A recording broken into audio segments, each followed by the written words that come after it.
ஜெய் ஸ்ரீ கிருஷ்ணா. இந்த சேனலில் நான் உங்களுக்கு பகவத்கீதையை எப்படி கரெக்டான ப்ரொனன்சியேஷன் கரெக்டாக அது எப்படி படிக்கணுன்றதை சொல்லித்தரலாம் அப்படின்னு நான் நினைக்கிறேன். பகவத்கீதைங்கிறது உங்கள் எல்லாருக்குமே தெரியும். இருந்தாலும் நான் ஒரு சின்ன ஒரு இன்ட்ரோ சொல்கிறேன்.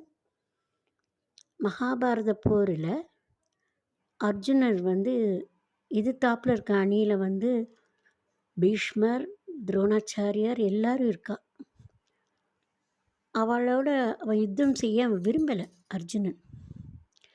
எப்படி இவன் வயசில் பெரியவா ஒன்று இருந்தாலும் தன்னுடைய உறவினர்கள் தன்னுடைய நலனுக்காக இருக்கிற ஒரு நல்ல ஆத்மாவெல்லாம் அவளோடு எப்படி போராடுறது, அவரை எப்படி நம்ம வில்யுத்தம் பண்ணி கொள்வது. துரியோதனன் எனவே அவன் பகைவனாக இருந்தாலும் அர்ஜுனனுக்கு இவளுக்கெல்லாம் அண்ணா. எப்படி அவளெல்லாம் கொன்னுட்டு அப்படி நம்ம இந்த நாட்டை எடுத்துக்கணுமா அப்படின்னு அவனுக்கு ஒரு சின்ன வருத்தம். அதனால் அவனுக்கு அந்த போர் செய்யவே பிடிக்கல. ரொம்ப மனசு கஷ்டப்படுறது. அப்போ தான் கிருஷ்ணர்கிட்ட நான் போர் செய்யலை, போயிடலாம், நமக்கு இந்த யுத்தம் வேண்டான்னு சொல்லும்போது கிருஷ்ணர் உண்மையான வாழ்க்கை தத்துவம் பகவத்கீதையில் பார்த்தேன்னா வாழ்க்கைக்கான தத்துவத்தை அழகாக ஒரு கீதையாக உபதேசமாக அர்ஜுனனுக்கு போர்க்களத்தில் சொல்கிறார்.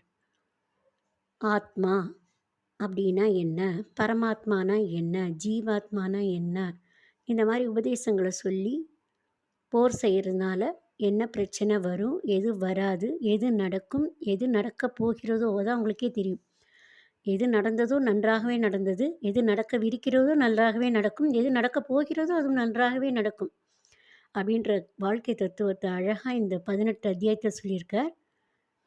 உங்கள் யாருக்காவது இதை கரெக்டான ப்ரொனன்சியேஷனில் கற்றுக்கணும் அப்படின்னு ஒரு ஆசை இருந்தால் எனக்கு இதில் ஒரு என்னோடய சேனலில் இந்த சேனலை சப்ஸ்கிரைப் பண்ணிவிட்டு கீழே ஒரு கமெண்ட் பாக்ஸில் போடுங்க. உங்கள் ஃப்ரெண்ட்ஸ்க்கும் ஷேர் பண்ணுங்க. எனக்கு தெரிஞ்சதை நான் உங்களுக்கு சொல்லித்தரணும்னு ஆசைப்பட்றேன். மற்றதெல்லாம் பகவான் ஸ்ரீ கிருஷ்ணனோட பாதத்தில் வைக்கிறேன். ஜெய் ஸ்ரீ கிருஷ்ணா.